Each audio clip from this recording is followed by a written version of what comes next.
মই এতিয়া ক'ব ওলাইছোঁ মোৰ নিজৰ বিষয়ে। বিশেষ ক'ব লগা একো নাই, তথাপিও ক'ব ওলাইছোঁ। মই 2015 চনৰ প্ৰথম ভাগতে এটা ইউটিউব চেনেল খুলিছিলোঁ।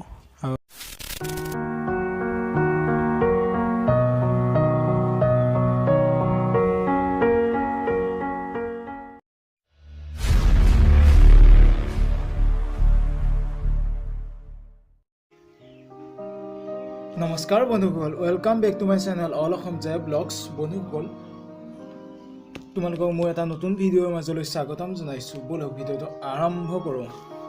মই এতিয়া ক'ব ওলাইছোঁ মোৰ নিজৰ বিষয়ে।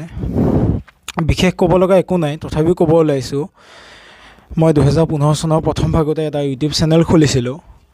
খোলাৰ পিছত ভিডিঅ' আপলোড দিছিলোঁ আৰু তেতিয়াই মই জিমত জইন কৰিছিলোঁ।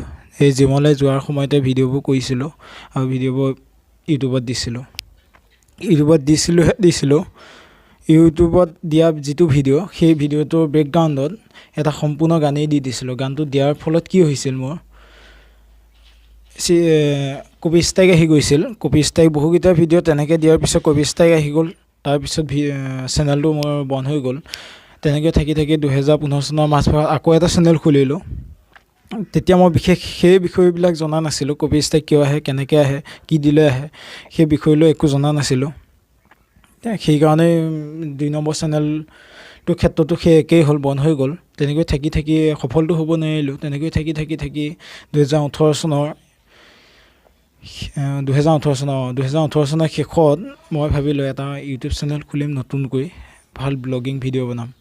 তেনেকৈ ভাবি এই ইউটিউব চেনেলটো খুলিলোঁ, অল অসম জে ব্লগছ নামেৰে। এই চেনেলটোত মই ভিডিঅ' দুটামান আপলোড দিছোঁ আগত।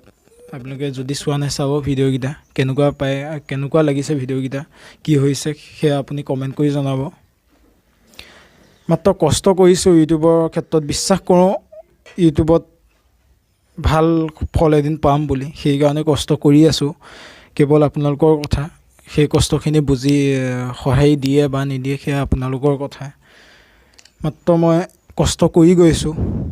আপোনালোকে চাব ভিডিঅ'বোৰ, যদি পাৰে লাইক কৰিব।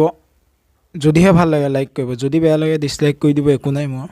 হয় বন্ধুসকল, বহুত কষ্ট কৰিছিলোঁ। কষ্ট কৰি সফল হ'ব পৰা নাছিলোঁ।